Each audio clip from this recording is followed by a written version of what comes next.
La risa del juez Henry Miller resonó en la imponente sala del tribunal, revestida de paneles de roble, como un repentino trueno de Georgia. Fue uno de esos raros e incontenibles estallidos de alegría, de esos que se escapan antes de que una persona de alto rango pueda recuperar la compostura. Se recostó en su silla de cuero de respaldo alto, con el rostro enrojecido mientras golpeaba con la palma de la mano la superficie pulida del banco de caoba oscura. Los abogados de las primeras filas, acostumbrados a su semblante severo y su lengua afilada, intercambiaron miradas desconcertadas.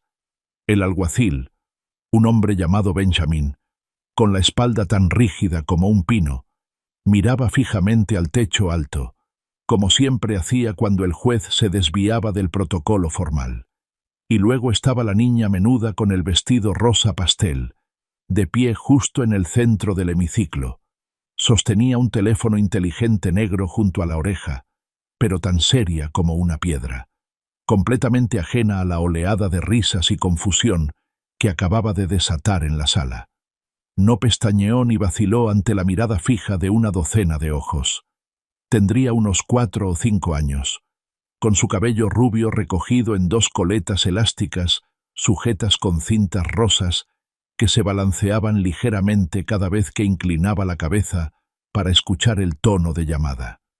En su rostro se reflejaba una expresión que solo los niños pueden dominar: la convicción absoluta e inquebrantable de que lo que estaban haciendo era lo más razonable y necesario del mundo.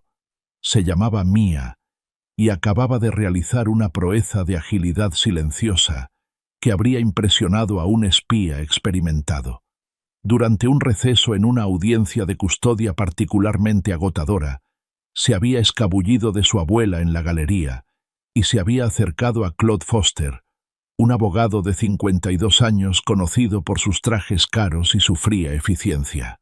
Con la discreta gracia de una sombra, había sacado el teléfono del bolsillo de su abrigo y se había retirado hacia el estrado del juez. No había corrido, ni se había escondido. Simplemente se había quedado allí parada y había marcado un número con la calma y la deliberación de una estratega maestra. El juez Henry Miller había sido el primero en notar el movimiento por el rabillo del ojo.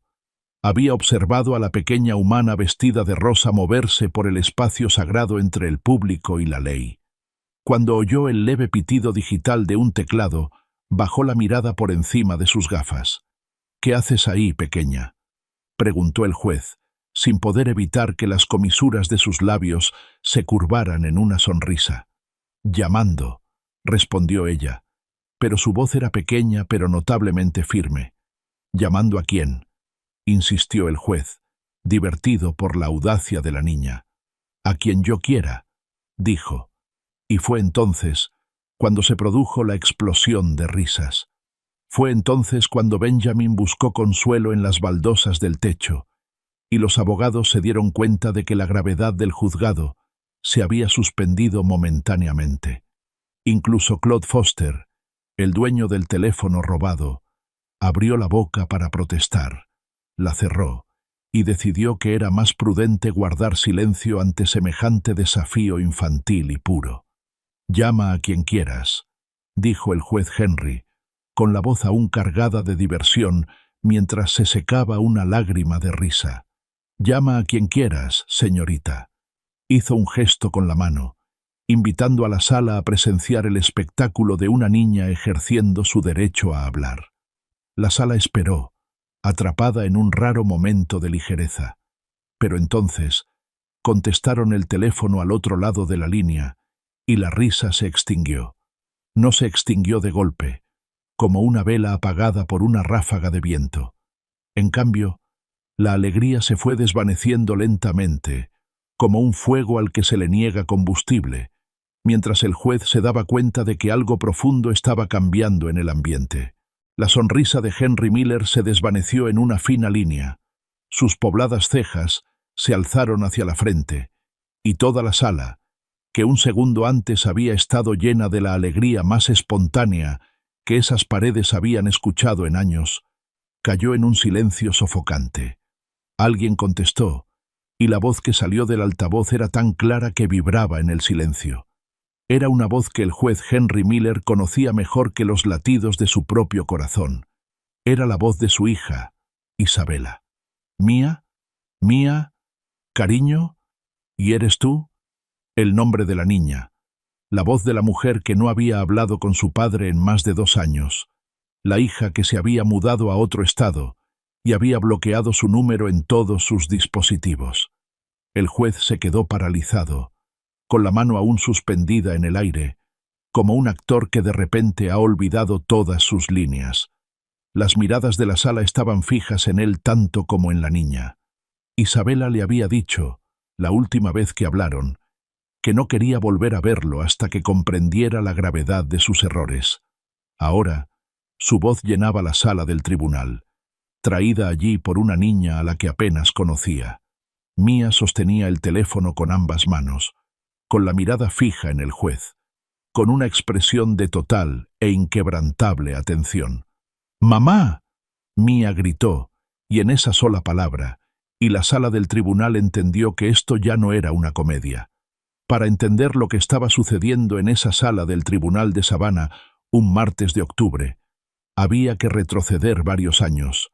Había que retroceder al despacho privado del juez Henry Miller en una tarde sofocante de agosto, cuando la humedad era tan densa que podía asfixiar a una persona, y el aire acondicionado había elegido ese preciso momento para fallar. Isabela había estado de pie frente a la ventana, con los brazos cruzados con fuerza, su rostro una máscara de fría furia y agotamiento. A sus 31 años, era una pediatra respetada, pero en esa habitación se sentía como una niña que suplicaba una pizca de justicia a un hombre que no se regía por nada más que frías leyes. Había regresado a su ciudad natal para rogarle a su padre sobre el bienestar de Mía. Su exmarido, Robert, había estado utilizando a la pequeña como una herramienta de presión, ignorando cada compromiso pactado y manteniéndola alejada de su madre durante semanas sin previo aviso. Henry había escuchado a su hija con la misma expresión que usaba con cada extraño en su tribunal, cerrada, crítica y distante. Cuando ella terminó, le dijo que la situación era compleja y que no podía tomar partido porque dañaría su integridad profesional. Afirmó que Robert era alguien a quien conocía desde hace años y que todo debía resolverse estrictamente por los cauces legales. Isabela lo miró fijamente durante un largo rato, hasta que el silencio pareció a punto de romperse. «¿Me estás diciendo que no me vas a ayudar?», susurró. «Te estoy diciendo que tienes que seguir las reglas, Isabela», respondió él. En ese momento, su voz cortó el aire como un trozo de hielo. «Mía tiene 3 años, papá. 3. Pasó la última semana en condiciones de total desamparo, sin un techo seguro donde descansar, porque Robert no cumplió con sus responsabilidades. 3 años, viviendo en la incertidumbre de la calle, ¿y me hablas de protocolos?». Ese fue el día en que comenzó el silencio, el día en que ella se marchó y lo dejó solo con su preciada credibilidad. Pero a medida que los meses se convertían en años, el silencio se hizo denso y calcificado, convirtiéndose en una tercera persona que se sentaba entre ellos en cada cena que comía solo y en cada día festivo que pasaba en su silenciosa casa. Al principio había intentado acercarse, enviando mensajes a través de un primo, escribiendo cartas físicas que eran devueltas al remitente, sin abrir ni leer. Había sentido el peso de ese silencio en sus hombros, un dolor sordo que lo acompañaba a la sala del tribunal cada mañana. Y luego estaba, se aclara la garganta Mía. Solo la había visto 3 veces en toda su vida.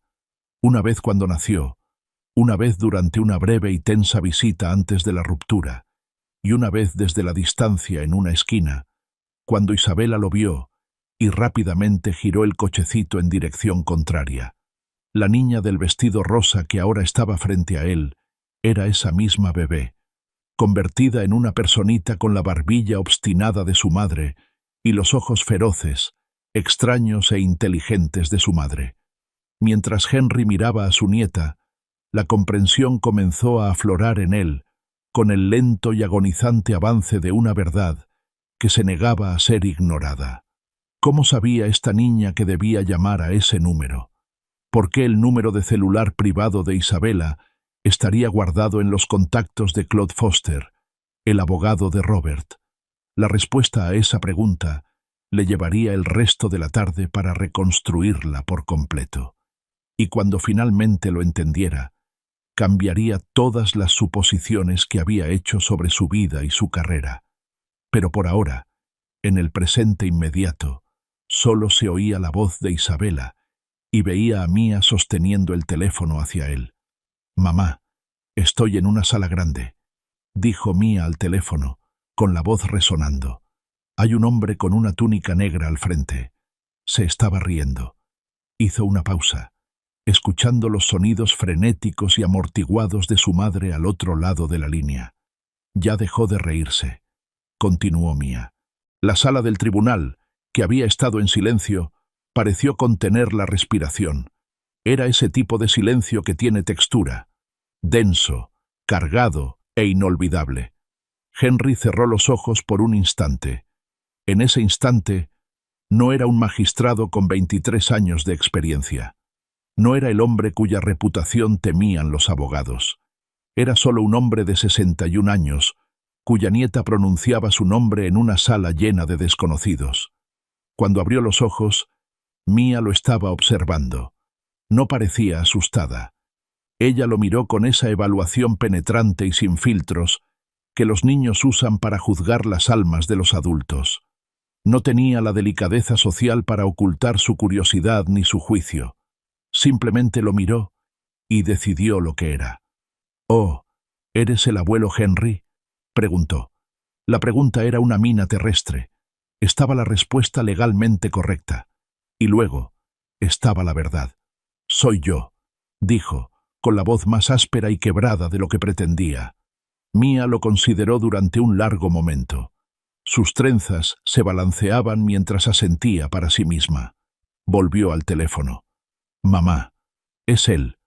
Hubo otra pausa, un largo lapso de estática electrónica y el sonido de alguien llorando suavemente al otro lado del país. «Sí, de acuerdo». Mia extendió el teléfono hacia el juez, su pequeño brazo atravesando el espacio entre la niña y la ley. «Quiere hablar con usted». Benjamín, el alguacil, que había estado mirando al techo, de repente encontró sus propios zapatos muy interesantes y se giró hacia la ventana. Y los abogados de la primera fila quedaron profundamente absortos en sus blocs de notas, garabateando tonterías solo para evitar presenciar el corazón humano que se abría en público. El juez, Henry Miller, hizo entonces algo que nadie en ese juzgado le había visto hacer jamás. Bajó del estrado, recorrió los 3 escalones que separaban su alto asiento de juez del nivel de la gente. Se movió con la deliberación de un hombre que sabía que caminaba hacia un precipicio y había decidido saltar. Cruzó los pocos metros que lo separaban de la chica del vestido rosa. Era un hombre grande, de cabello plateado y rostro surcado por el estrés de 1000 casos, y se arrodilló ante ella hasta que sus miradas se encontraron. Tomó el teléfono de su pequeña y cálida mano. «Isabela», susurró. La voz que respondió era la de ella. De repente, era diferente, más profunda, más controlada, teñida del tipo de agotamiento que proviene de luchar en demasiados frentes a la vez.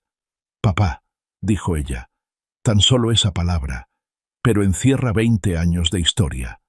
Contenía el calor de aquella tarde de agosto y la frialdad de las cartas que no le habían permitido entregar. Contenía los cumpleaños que se había perdido por estar demasiado ocupado construyendo un legado de papel. «Isabela», repitió porque era la única palabra que le quedaba en su vocabulario. «¿Qué está pasando, papá? ¿Por qué está Mia en un juzgado?» Y fue entonces cuando la última pieza del rompecabezas encajó. Henry miró hacia la galería, más allá de los abogados y los curiosos espectadores, a una mujer de cabello canoso sentada en la segunda fila. Apretaba un bolso grande y lucía una expresión que era una mezcla volátil de culpa y feroz determinación. Era Elizabeth, su exesposa, una mujer con la que no había hablado desde que su propio divorcio se finalizó años atrás. Ella fue quien trajo a Mia allí.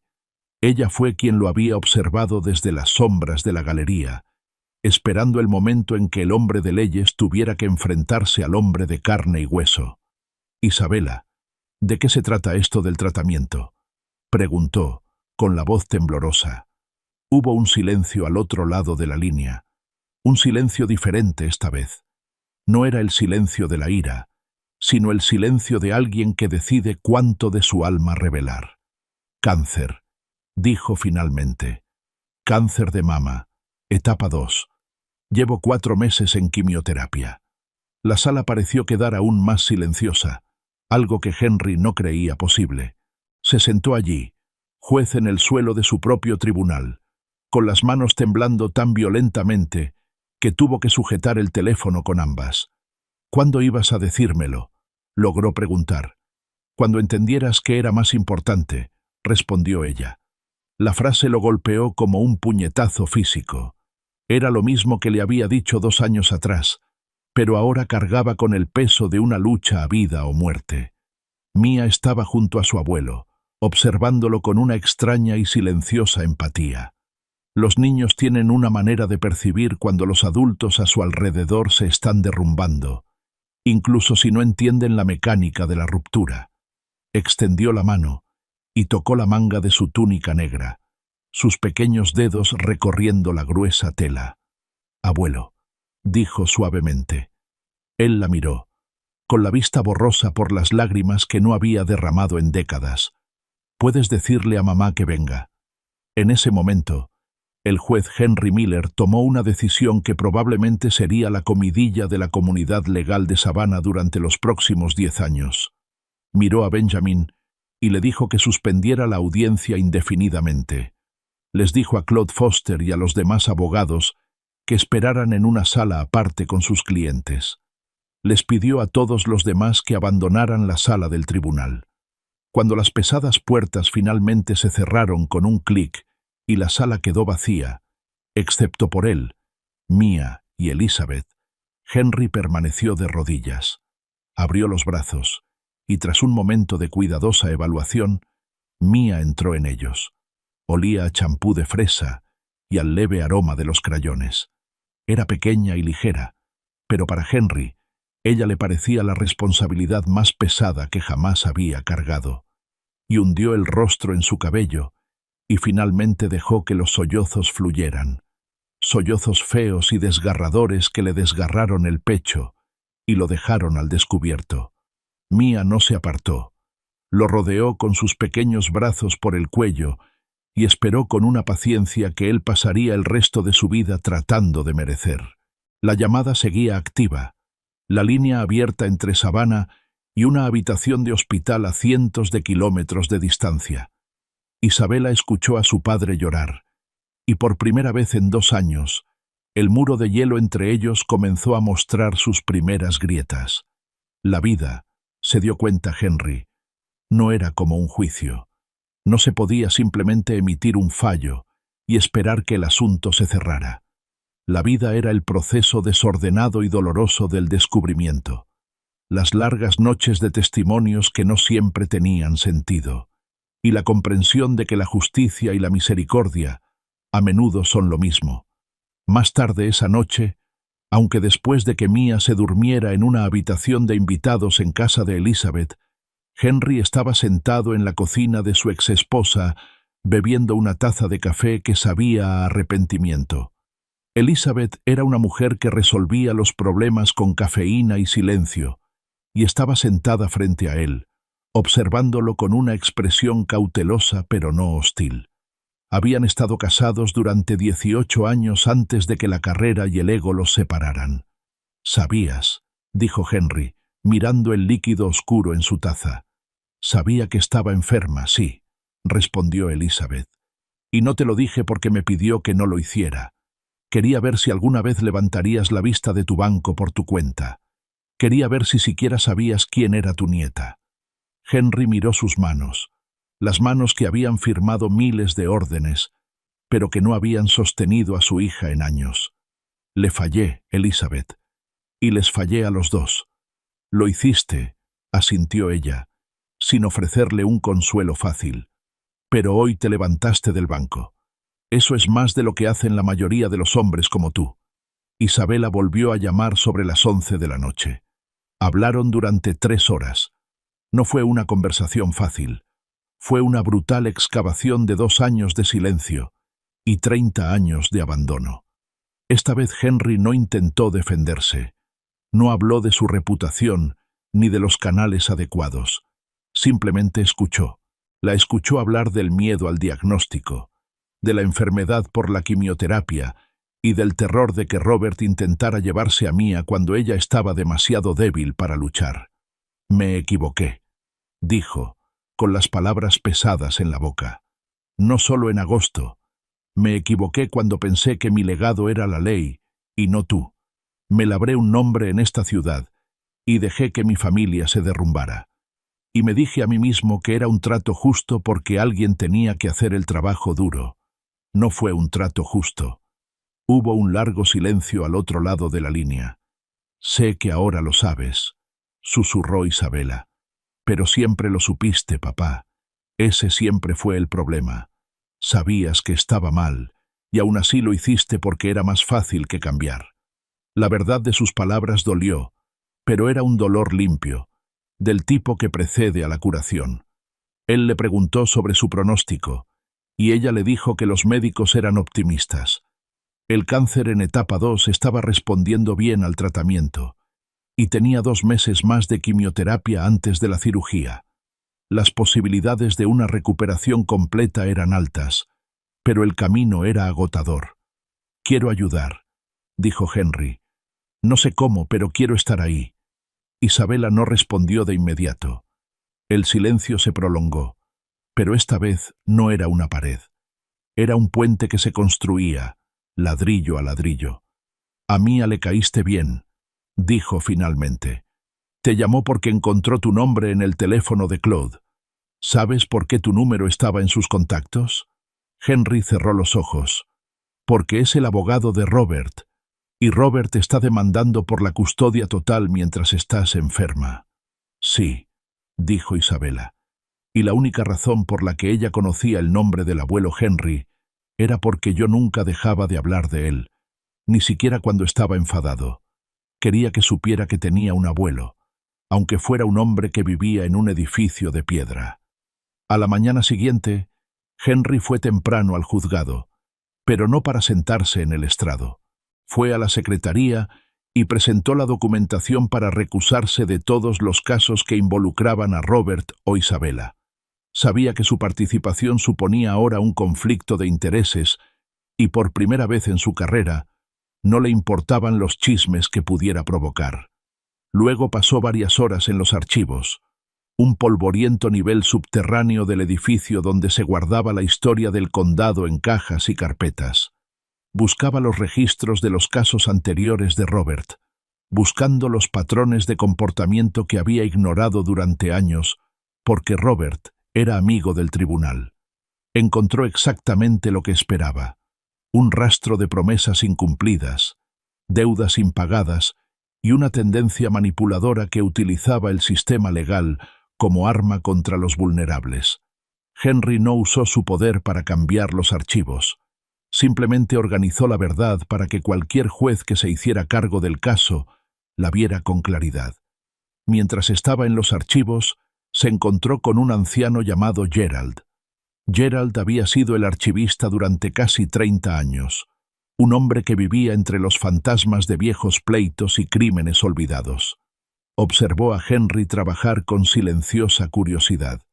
«Está buscando algo que no puede encontrar en un libro, juez», dijo Gerald, apoyándose en una pila de cajas. Henry levantó la vista, con los ojos cansados. «Estoy buscando las partes de la historia que me perdí, porque estaba demasiado ocupado mirando la ley». Gerald asintió lentamente. «La ley es un mapa, señor, pero el mapa no es el territorio. A veces hay que doblar el mapa y simplemente caminar por el terreno». Le contó a Henry sobre sus propios hijos, 2 hijas y un hijo, y cómo se había perdido sus graduaciones porque estaba allí abajo archivando papeles. Pensé que estaba siendo un buen proveedor, Derash dijo, pero los niños no quieren un proveedor, quieren un testigo, quieren que alguien los vea crecer. Henry se llevó esas palabras consigo al salir de los archivos.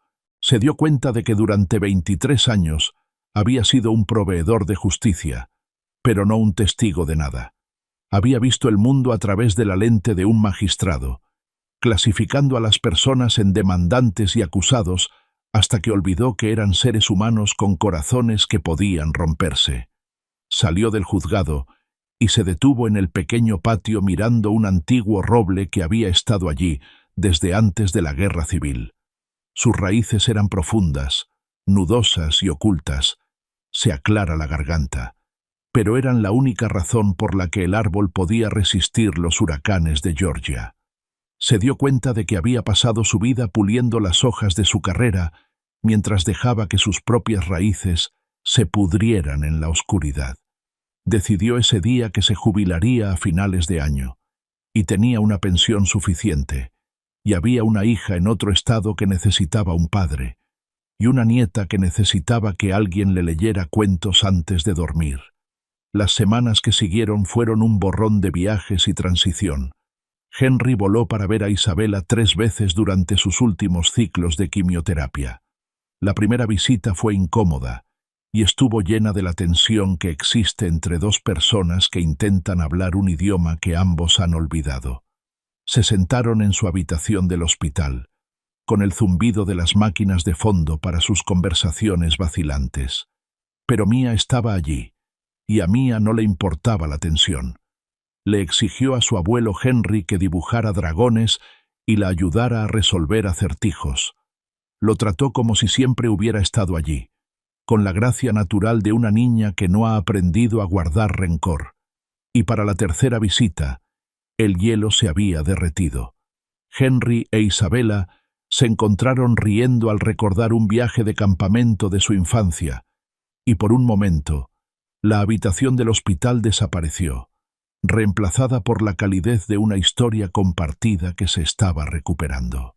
El último día de su tercera visita, Isabela descansaba después de una sesión particularmente difícil. Henry llevó a Mia a un parque cercano. Era una hermosa tarde, de esas en las que el sol se siente como una cálida manta en la espalda. Mia corrió por el césped, con una energía aparentemente ilimitada, mientras Henry se sentaba en un banco de madera y observaba. Ella sintió una paz que no había experimentado en décadas. No pensaba en su legado ni en su reputación.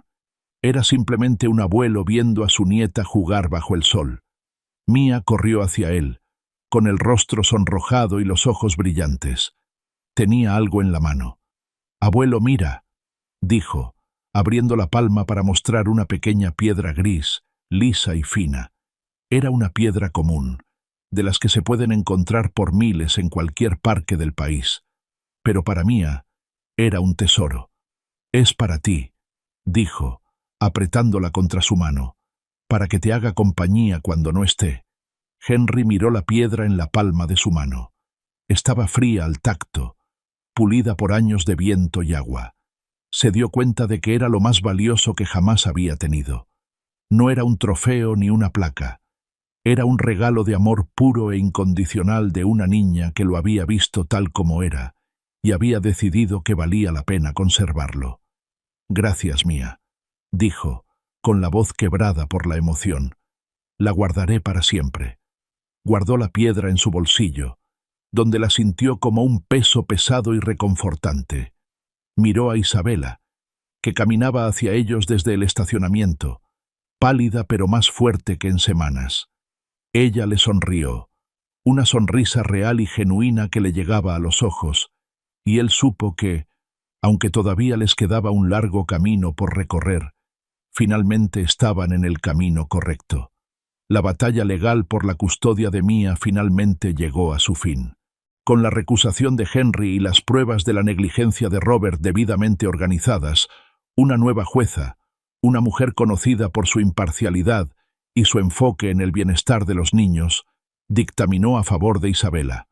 A Robert se le concedió un régimen de visitas supervisadas, pero la custodia principal siguió siendo de Isabela. Los cauces legales finalmente funcionaron, no porque Henry los hubiera forzado, sino porque se había hecho a un lado y había dejado que la verdad hablara por sí sola. Isabela terminó su tratamiento y entró en remisión. La cirugía fue un éxito, y los médicos estaban seguros de que el cáncer había desaparecido. Regresó a Savannah para estar más cerca de sus padres, y Henry se encontró viviendo una vida que jamás habría imaginado. Su jubilación no fue un retiro silencioso del mundo, sino una entrada triunfal a uno nuevo. Pasaba las mañanas en su jardín, cultivando rosas y tomates con la misma atención meticulosa que solía dedicar a sus opiniones legales. Las tardes las pasaba con Mia, recogiéndola del colegio y llevándola a la biblioteca o al parque. Se convirtió en una presencia constante en su vida, el hombre que siempre estaba ahí, el testigo de su crecimiento del que Gerald había hablado. Le enseñó a montar en bicicleta, a pescar en las marismas y a distinguir entre una buena historia y una verdadera. La tía e Isabela también estaban allí, su salud restaurada y su relación con su padre reconstruida sobre una base de honestidad y vulnerabilidad compartida. Una mañana de sábado, cuando Mia tenía 7 años, estaba sentada a la mesa de la cocina con su abuelo, comiendo un tazón de cereal y coloreando un dibujo de una tortuga marina. Se detuvo y lo miró. Su expresión se convirtió en esa familiar máscara seria que había usado en la sala del tribunal años atrás. «Abuelo, ¿te acuerdas de aquel día en que llamé a mamá desde la sala grande?», preguntó. Henry sonrió, el recuerdo aún vívido en su mente. «Lo recuerdo todos los días, Mia». «¿Por qué te reías?», insistió ella. Henry se inclinó hacia adelante, apoyando la barbilla en la mano. «Porque pensé que yo era la persona más importante en esa habitación», dijo en voz baja, «y me recordaste que no lo era. O me recordaste que ser abuelo es mucho más importante que ser juez». Mia asintió, como si fuera una explicación perfectamente lógica. «Me alegro de haber llamado», dijo, volviendo a colorear. «A mí también, Mia. Yo también». Mientras Henry la observaba, pensó en las miles de personas que habían pasado por su juzgado a lo largo de los años. Pensó en las vidas que había cambiado con un simple trazo de pluma y en las familias a las que había afectado con sus decisiones. Se dio cuenta de que, durante la mayor parte de esos años, había sido un hombre de papel y tinta, viviendo en un mundo de abstracciones. Pero ahora era un hombre de carne y hueso, viviendo en un mundo de sonrisas, lágrimas y pequeñas piedras grises. Comprendió que el juicio más importante que jamás había tomado fue el de aquel martes de octubre, cuando decidió dejar de ser juez y empezar a ser un ser humano. Y fue un juicio que le salvó la vida y la de las personas que más amaba. El sol comenzó a ponerse sobre las marismas de Savannah, proyectando una larga luz dorada sobre la cocina. Henry se levantó y comenzó a recoger los platos del desayuno, con movimientos lentos pero firmes. Sentía el peso de los años en sus articulaciones, pero también una ligereza en el corazón que no cambiaría por todo el prestigio del mundo. Miró por la ventana y vio a Elizabeth llegar en coche para su cena familiar semanal. Ya no eran marido y mujer, pero eran amigos, unidos por la historia compartida de su hija y su nieta. Habían encontrado la manera de volver a ser una familia, de una forma diferente, pero no menos real que antes. Isabela llegó unos minutos después, con un aspecto radiante y lleno de vida. Abrazó a su padre, un abrazo largo y fuerte que hablaba de 1000 disculpas no dichas y 1.000.000 de esperanzas compartidas. «¿Cómo estuvo hoy?», preguntó Isabela, señalando a Mia con la cabeza. «Es una genio, como siempre», bromeó Henry. «Ahora mismo está trabajando en una obra maestra de una tortuga marina». Isabela rió. un sonido que fue música para los oídos de Henry. Empezaron a preparar la cena juntos. La cocina se llenó con los sonidos de las verduras picando y el olor del pollo asado. Era una escena sencilla y ordinaria, pero para Henry era un milagro. Era el legado que finalmente estaba construyendo. Una cena y un abrazo a la vez. Mientras la familia se sentaba a comer, Henry miró alrededor de la mesa.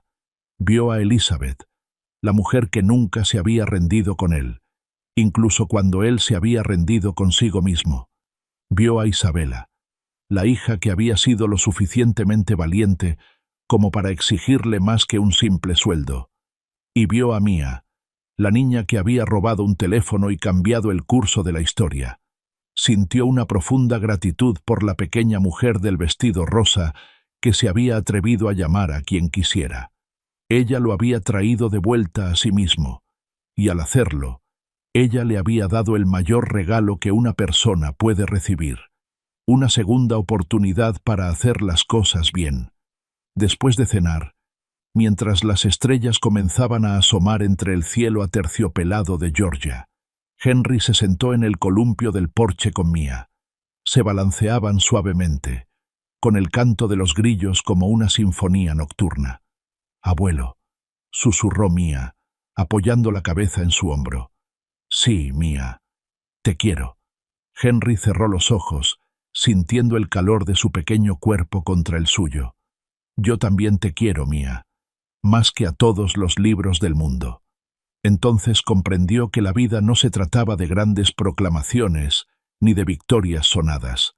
Se trataba de esos momentos de conexión, de esos pequeños hilos de amor que se tejen en el tapiz de una vida bien vivida. Metió la mano en el bolsillo y palpó la lisa piedra gris. La había llevado consigo todos los días durante 2 años, un recordatorio constante de lo que era verdaderamente importante. Comprendió que la piedra era como el amor mismo, simple, duradera y capaz de encontrarse en los lugares más comunes si uno se atrevía a mirar desde su posición privilegiada. Sonrió en la oscuridad, un hombre que finalmente había encontrado su camino a casa. El juez se había ido, pero el padre y el abuelo estaban por fin plenamente presentes. Y mientras el columpio se balanceaba en la tranquila noche, Henry Miller supo que finalmente había comprendido lo que significaba ser un hombre de justicia. No la justicia de la ley, sino la justicia del corazón. Al recorrer el largo y sinuoso camino de nuestros últimos años, a menudo nos encontramos mirando hacia atrás, a las estructuras que construimos, las carreras, las reputaciones, las casas y los reconocimientos.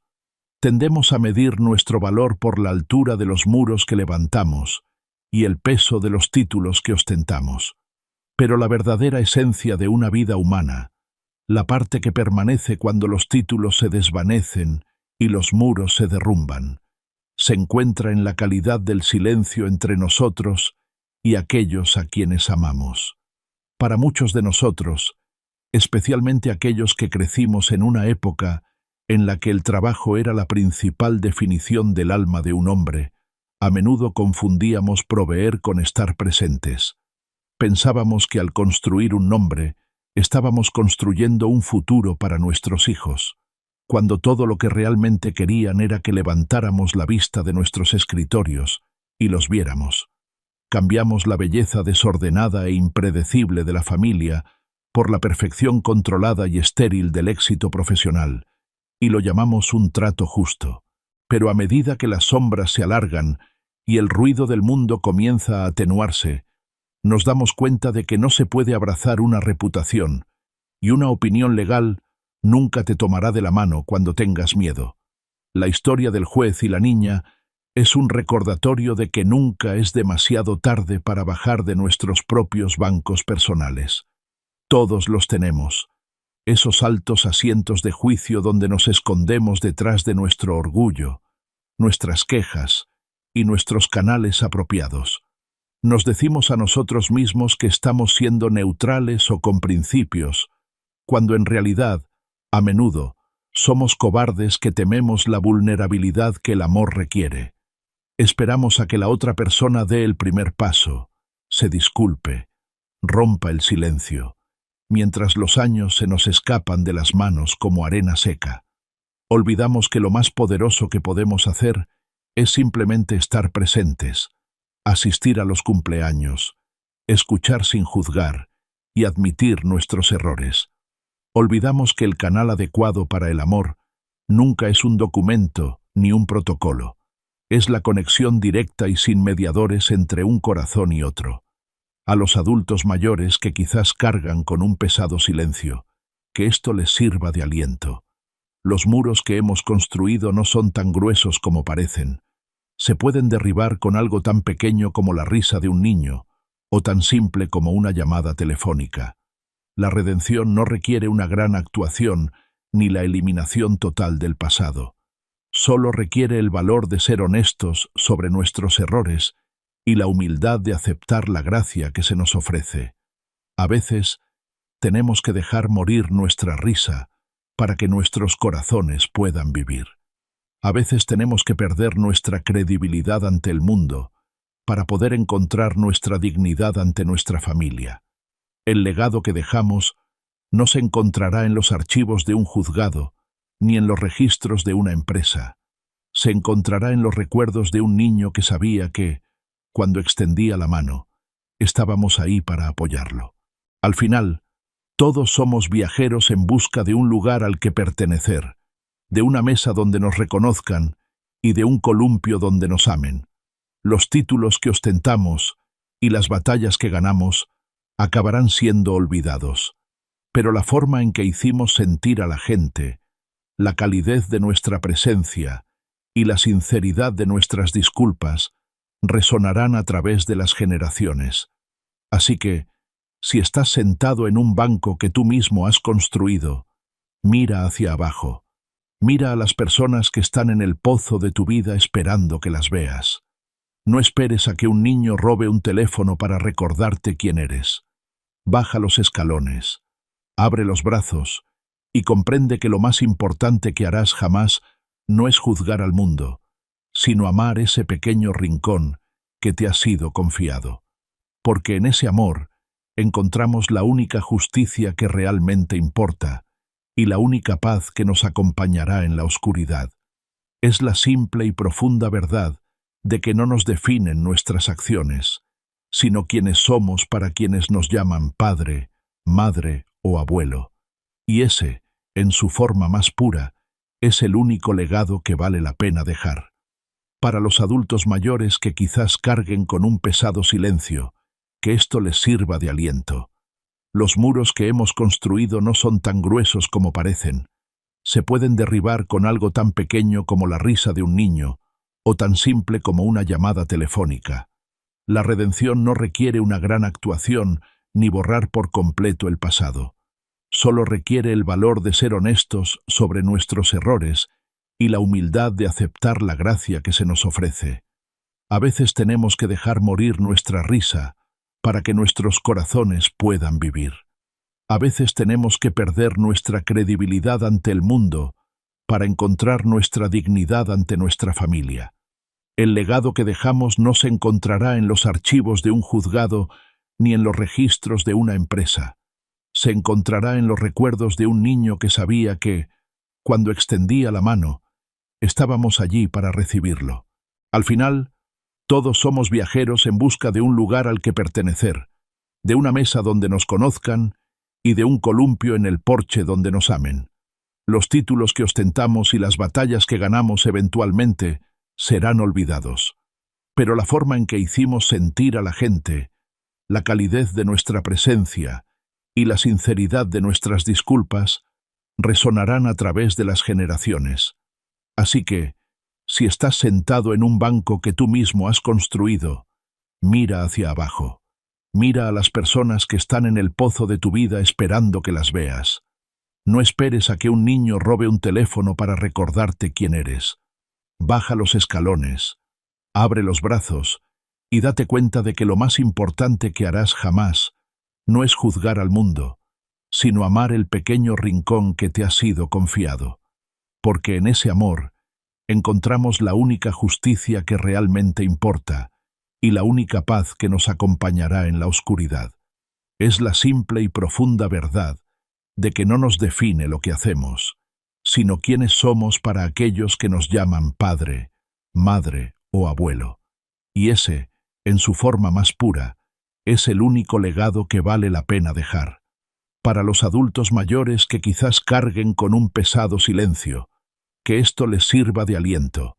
Los muros que hemos construido no son tan gruesos como parecen. Se pueden derribar con algo tan pequeño como la risa de un niño, o tan simple como una llamada telefónica. La redención no requiere una gran actuación ni borrar por completo el pasado. Solo requiere el valor de ser honestos sobre nuestros errores y la humildad de aceptar la gracia que se nos ofrece. A veces tenemos que dejar morir nuestra risa para que nuestros corazones puedan vivir. A veces tenemos que perder nuestra credibilidad ante el mundo para encontrar nuestra dignidad ante nuestra familia. El legado que dejamos no se encontrará en los archivos de un juzgado ni en los registros de una empresa. Se encontrará en los recuerdos de un niño que sabía que, cuando extendía la mano, estábamos allí para recibirlo. Al final, todos somos viajeros en busca de un lugar al que pertenecer, de una mesa donde nos conozcan y de un columpio en el porche donde nos amen. Los títulos que ostentamos y las batallas que ganamos eventualmente serán olvidados. Pero la forma en que hicimos sentir a la gente, la calidez de nuestra presencia y la sinceridad de nuestras disculpas resonarán a través de las generaciones. Así que, si estás sentado en un banco que tú mismo has construido, mira hacia abajo. Mira a las personas que están en el pozo de tu vida esperando que las veas. No esperes a que un niño robe un teléfono para recordarte quién eres. Baja los escalones, abre los brazos y date cuenta de que lo más importante que harás jamás no es juzgar al mundo, sino amar el pequeño rincón que te ha sido confiado. Porque en ese amor encontramos la única justicia que realmente importa y la única paz que nos acompañará en la oscuridad. Es la simple y profunda verdad de que no nos define lo que hacemos, sino quiénes somos para aquellos que nos llaman padre, madre o abuelo. Y ese, en su forma más pura, es el único legado que vale la pena dejar. Los títulos que ostentamos y las batallas que ganamos con el tiempo serán olvidados. Pero la forma en que hicimos sentir a la gente, la calidez de nuestra presencia y la sinceridad de nuestras disculpas resonarán a través de las generaciones. Así que, si estás sentado en un banco que tú mismo has construido, mira hacia abajo. Mira a las personas que están en el pozo de tu vida esperando que las veas. No esperes a que un niño robe un teléfono para recordarte quién eres. Baja los escalones, abre los brazos y comprende que lo más importante que harás jamás no es juzgar al mundo, sino amar el pequeño rincón que te ha sido confiado. Porque en ese amor encontramos la única justicia que realmente importa y la única paz que nos acompañará en la oscuridad. Es la simple y profunda verdad de que no nos define lo que hacemos, sino quiénes somos para quienes nos llaman padre, madre o abuelo. Y ese, en su forma más pura, es el único legado que vale la pena dejar. Los títulos que ostentamos y las batallas que ganamos con el tiempo serán olvidados. Pero la forma en que hicimos sentir a la gente, la calidez de nuestra presencia y la sinceridad de nuestras disculpas resonarán a través de las generaciones. Así que, si estás sentado en un banco que tú mismo has construido, mira hacia abajo. Mira a las personas que están en el pozo de tu vida esperando que las veas. No esperes a que un niño robe un teléfono para recordarte quién eres. Baja los escalones, abre los brazos y comprende que lo más importante que harás jamás no es juzgar al mundo, sino amar el pequeño rincón que te ha sido confiado. Porque en ese amor encontramos la única justicia que realmente importa y la única paz que nos acompañará en la oscuridad. Es la simple y profunda verdad de que no nos define lo que hacemos, sino quiénes somos para quienes nos llaman padre, madre o abuelo. Y ese, en su forma más pura, es el único legado que vale la pena dejar.